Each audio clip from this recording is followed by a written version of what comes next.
A senior advocate of Nigeria and former president of the Nigerian Bar Association, Olisa Agbakoba, has called for the repeal of the Petroleum Industry Act, saying those who designed it made serious errors.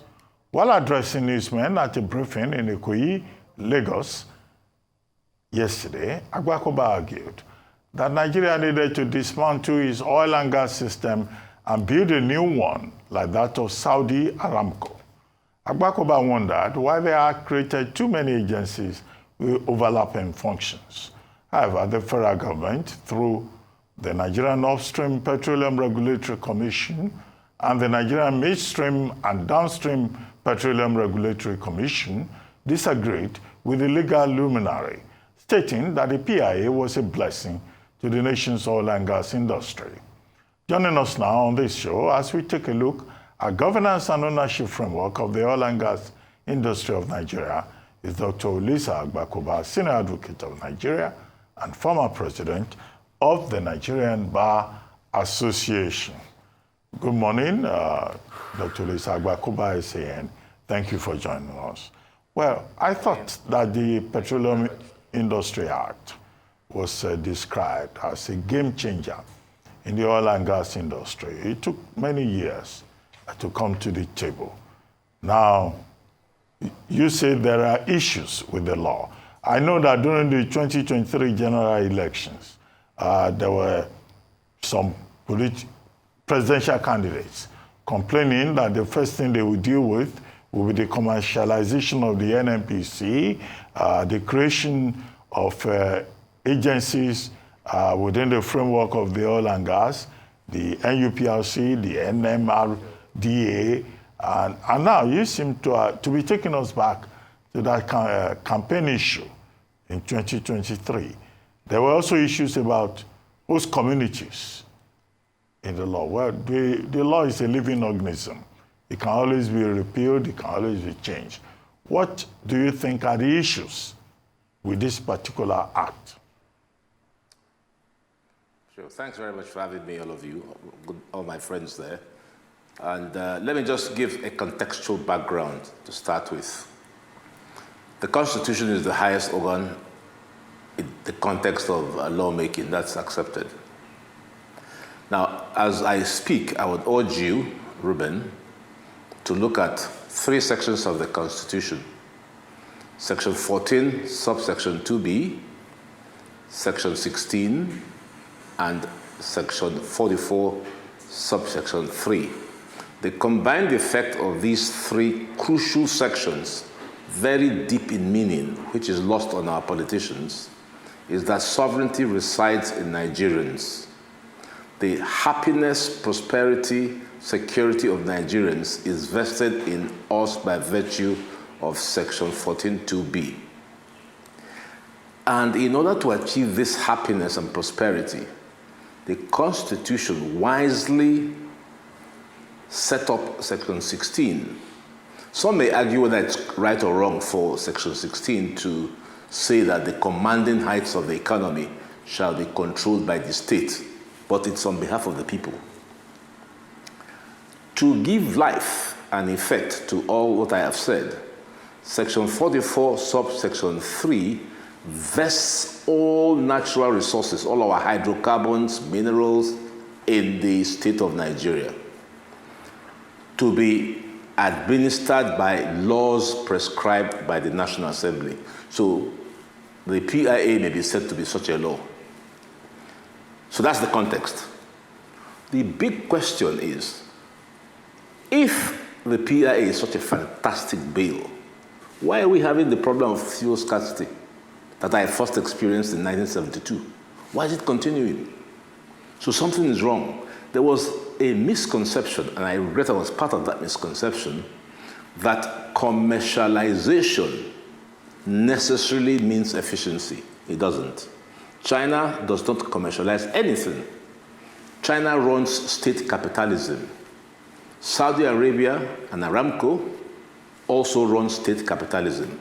So I personally retract what I felt initially, that commercialization and privatization are vehicles of development. They are not, insofar as Nigeria is concerned, because I would challenge anybody to show me one successful privatized entity since this started in 2000. What has happened is that the state enterprises have been privatized into the private pockets of individuals. Nothing has come to us, has specified in Section 14, and we remain very poor. Poverty is everywhere, to the point where we must be careful about food riots. How can Section 64 of the PIA appropriate our federal revenue to the NPC?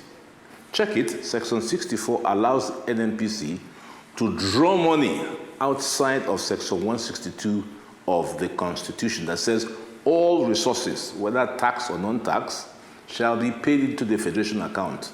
But Section 64 of the PIA, a lower law than the Constitution, enables the NNPC to draw money, and you want me to support it.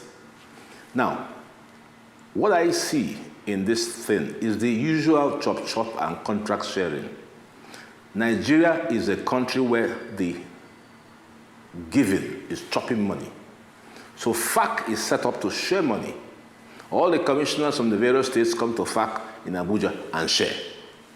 PIA is designed to be a sharing thing. I am positing that the surrender of our natural resources to IOCs in the context of production sharing contracts or joint ventures contradicts the meaning of my sovereignty given to me in Section 14. What do the IOCs come here to do? It's just to take money. So the joint ventures enables the IOCs to take their own share and the government to take its own share. Neither the government nor the IOCs have developed Nigeria. So I'm saying that we should move from contract oil, which is all about sharing, nothing about development. There is not a word in the PIA, apart from the host communities, that talks about the people of Nigeria. So how can that be a bill or a law that is for the good of Nigeria? So that's my general concept on the PIA and why it should go. All right, thank you so much, Dr. Agbakoba, and good to see you on the show this morning. Now, with regards to, I want us to center on the last point you just made with regards to contract oil versus development oil. And I say that because this is one of the key things you draw out from your argument as to why the PIA should be repealed. And just in your submission now, you talk about the passive role that the NNPC, representing the government, plays in, well, the ownership as a way of our assets, where it's almost contracted out through PSCs, JVs. But the truth is, at the core of it, the federal government still owns the resources. And so that gives the power to the FG. Do you agree with that or not? In terms of the fact that the minerals, the resources, the oil and gas belongs to the federal government. So irrespective of how, it's still, it still has major responsibility and has, shall I say, the upper hand in this agreement. The second part of this would also then be going back to that conversation around governance structure. Is that still the core in terms of strengthening the governance of the NNPC to play a more active role in this partnership? Because truly, NNPC could be Saudi Aramco. We could own majority of shares and actually play an active role in this partnership that you talk about. Should we do away with the PIA as you're proposing, or perhaps look further, deeper into strengthening governance structure and ensuring that the NNPC is truly performing its duties in that agreement? We should do away with the PIA. The first point is that it is important that we have information. I don't know how many people have ever taken the trouble to read from cover to cover a typical joint venture. Joint venture grammatically means joint ownership. That contradicts Section 43 of the 44 of the Constitution, that says all natural resources shall be owned by us. We are not to share it with anybody. Now, let me give you the difference between Nigeria and Saudi Arabia. So in Nigeria, I've done so many cases against IOCs. A typical JV is broken into two parts. The federal government of Nigeria, 60%, and the, say, Chevron, 40%. But Chevron is the managing owner. That is set out in the JV. So they contract everything. All the government does is sit for after cost oil, tax oil, where the government comes in is profit oil. The JV partner says to the federal government, oh, this is what is left, this is yours. And then royalty oil. That is an abdication of the control we should have. The word control is used in the Act, in the Constitution. So my point is that the JVs contradict the Constitution because it assigns a role of ownership, co-ownership, to the IOCs. Now let's contrast Saudi Arabia. What Saudi Arabia does is to say, these are all our wells. Saudi Arabia does not. In fact, 10% of the IOC, just about 10% work in Saudi Arabia, has service providers. In Nigeria, they work as joint venture owners, a big difference. So if, for instance, in Nigeria, we're operating the Saudi model, there's a need for drillers. We can give you a drilling contract. We won't give you ownership of our oil wells. We'll give you a drilling contract. It will be very clearly specified in the service order that all we need, take a person building a house. He does not, as a result of bringing in contractors, electrical, carpentry, now become a co-owner with these people. These people merely provide particular services. Here, the JVs and the PSCs have elevated the IOCs as co-owners. And I don't need to even justify this. You yourself speaking, have you ever seen, well, I haven't seen, I first suffered the issue of fuel scarcity in 1972. This is 50 years down the line. So I was hoping that the PIA model, when I foolishly thought that commercialization was necessarily the answer, it's a model that is being imposed by us, which hasn't worked. So now I'm not interested in whether the model is commercial or state. I'm interested in efficiency. I'm interested in how the oil we bring out of our ground. Since the year 2000, $33 trillion of oil has entered our coffers. Show me the results. Broken schools, no roads, no hospitals, poverty in the land. So something is wrong. Okay. And if something is wrong, you must look at it. Okay. Another problem is, why is Mr. Tinubu our president? Okay. The minister for oil. Okay. Why? Couple of things. He has enough to do. Okay. Yes. Couple of things, sure. and I like it when you put out these ideas. And it's not only you. I've had a lot of people that have muted the fact that let's go to that Saudi model, which was pretty much born out of a decree in the 70s where they had to mop up most of the Aramco assets, because initially, in 38, when they discovered oil, it was a lot of the American companies, the Standard Oils and all of that, and it was a joint ownership. So let's go back to full ownership. In fact, some people have even said that we shouldn't be selling oil blocks to rich people, like all the Alakijas of this world, and everything should be owned by the government. But, the argument was also about democratization of wealth, which is another argument they made for selling that this pie of oil should not be around the government, because if you leave the government alone to this pie and oil, and you have scoundrels in leadership, it's still the same problem. The problem is not the workability of the privatization. It is the corruption inherent in the system. You were talking about the fact that it doesn't work.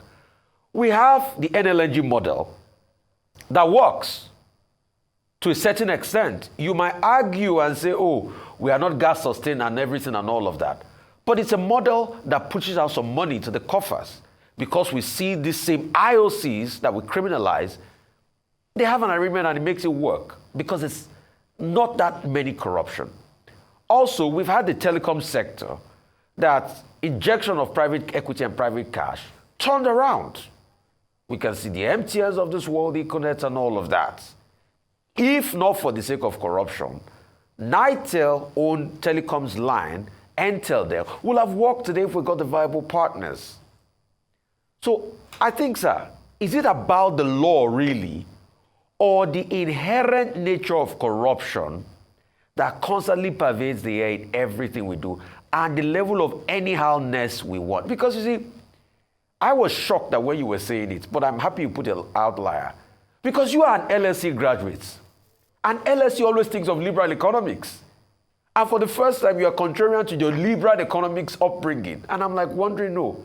But I now understood that it's Nigeria that happened to you that is making you talk like this. My question is... Thank you. Look, yes. Go. Ask the question. My question is... Yeah, no. Let's focus on the corruption, you're not right. the fact that the model does not work. Yeah, you're right. You're absolutely right. But I will tell you that the problem of Nigeria is not corruption, it's incompetence. Femke, my friend, a journalist from the Netherlands, told me that Nigerians focus too much on corruption. But the problem is incompetence. Why would we, whether it's commercial or state-owned natural hydrocarbons, surrender incompetently all our resources to people who want to chop the money? Do you think that the IOCs are here because they like us? They're here because they want to make money, and there's nothing wrong with that. No, but I beg to disagree, sir. I beg to disagree, sir.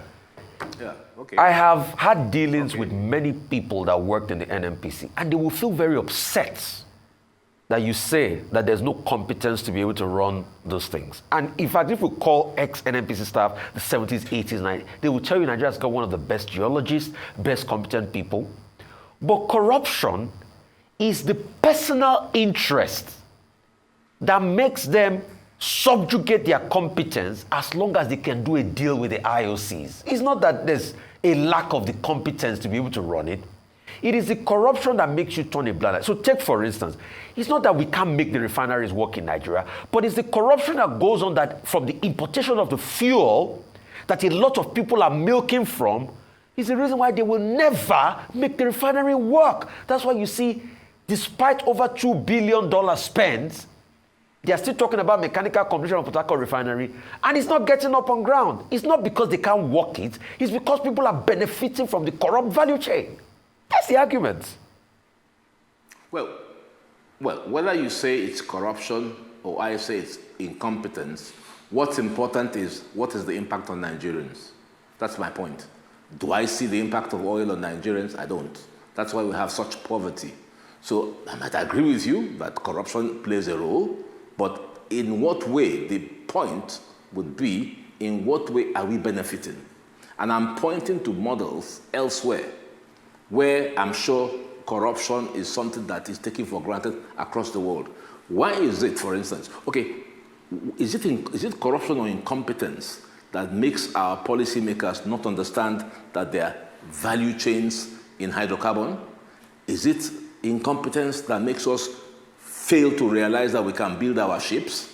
Saudi Arabia has 1,500 vessels pushing crude around the world. We don't have any sustainable thing. I'll answer you. Because I'll answer you, sir.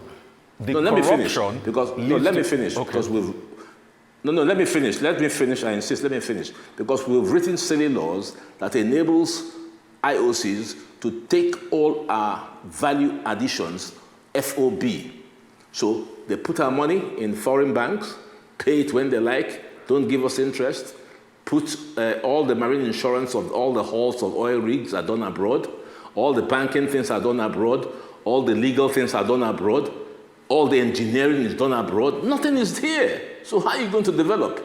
My point, I'm not interested in whether it is actually commercial or state, but the point I made about state commercial was simply that I was thinking that with NNPC's shift to a commercial status, things will change. But it hasn't changed. NNPC wants to borrow $2 billion. Okay. Where's the money? Why are they not making profit?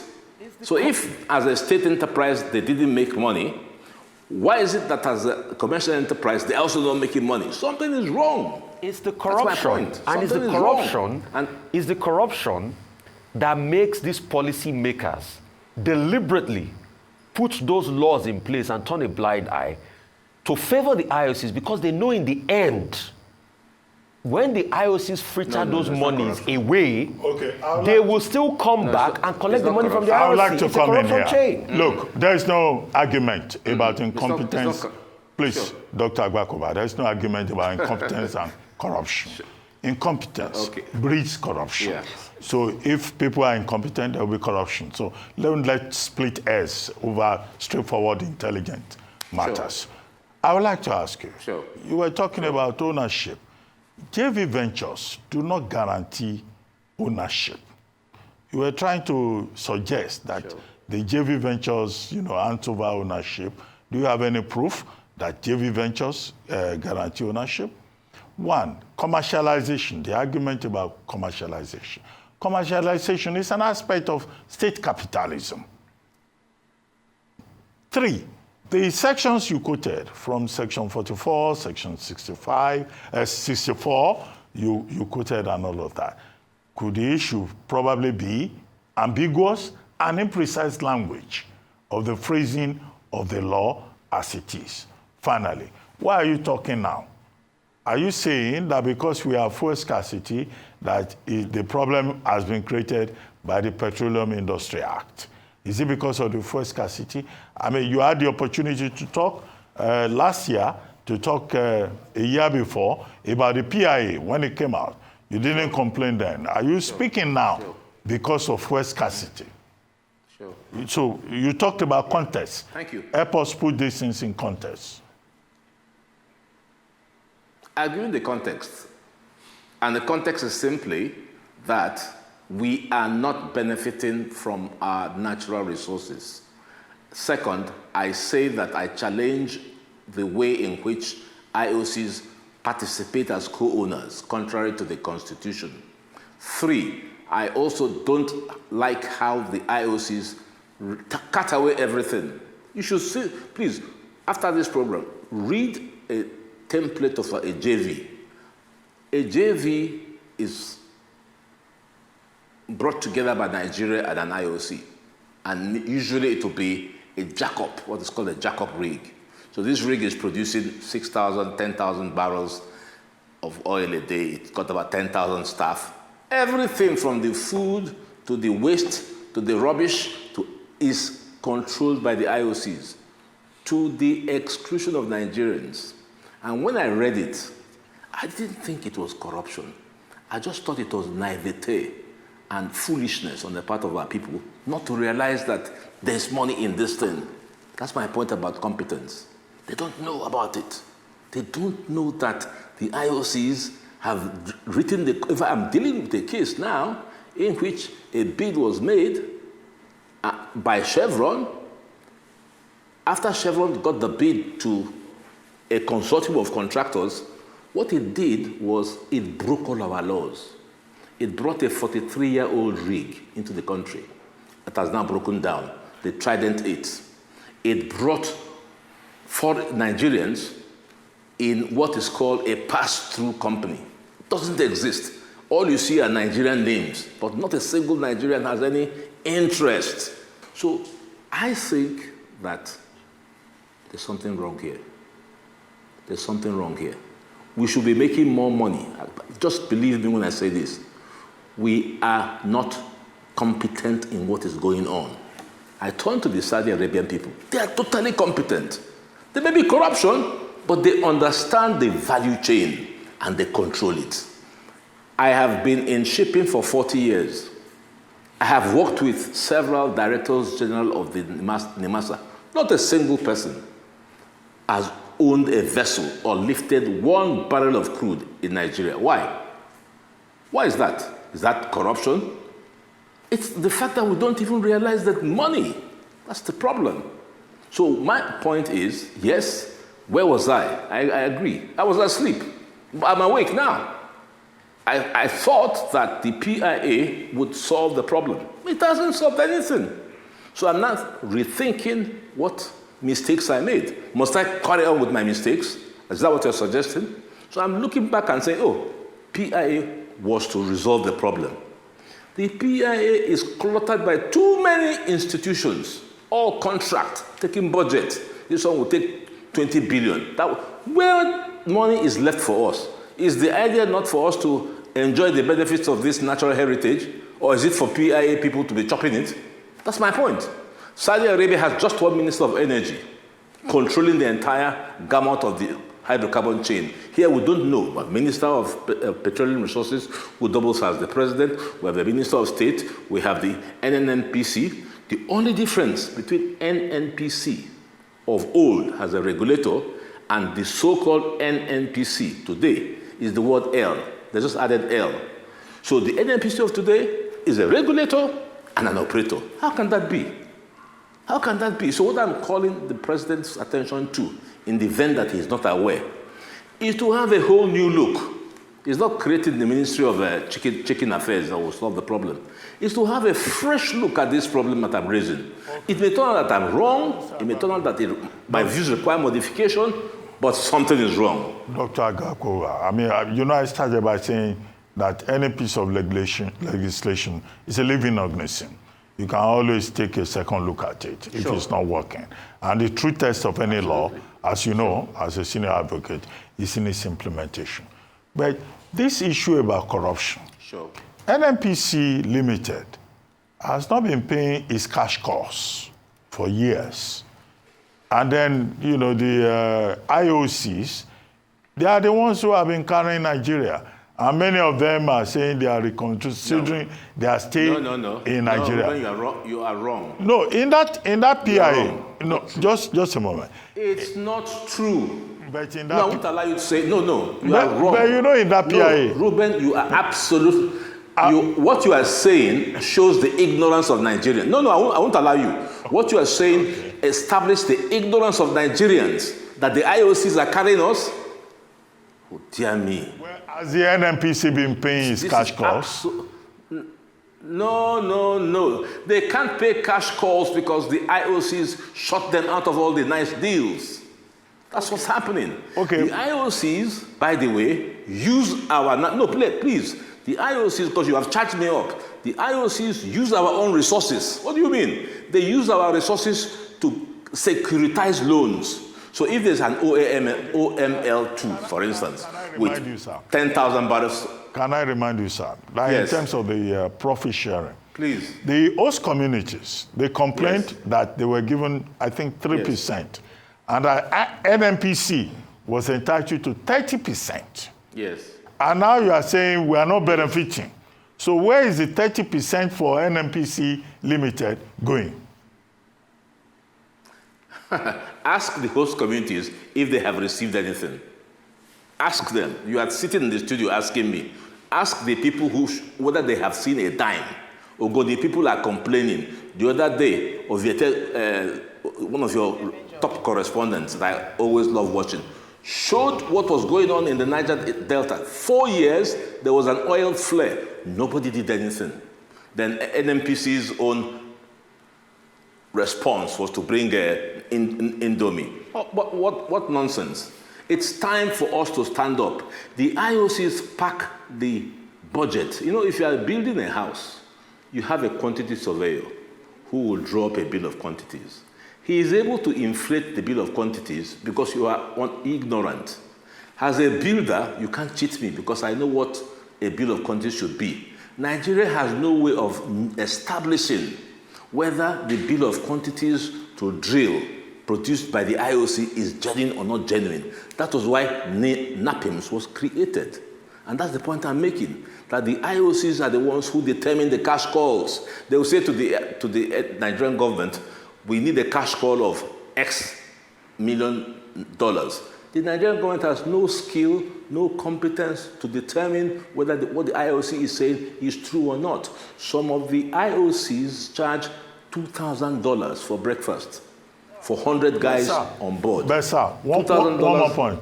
Yes. Sir, one more point. Yes. Why do you say that the NNPC Limited is operating as a limited company and also as a regulator? I thought that in the PIA Act, the NUPRC and the NMPDRA are the regulators.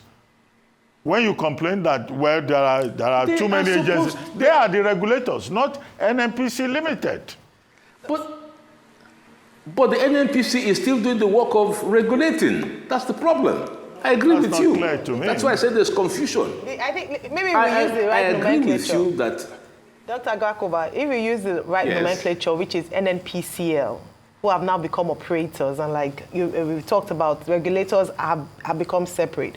But I still want you to tell us, okay, why did it work in the telecommunications industry with regards to privatization, where we saw more efficiency after government gave up its rights to take, primary or full ownership of that industry, and why it's not working in the oil and gas sector?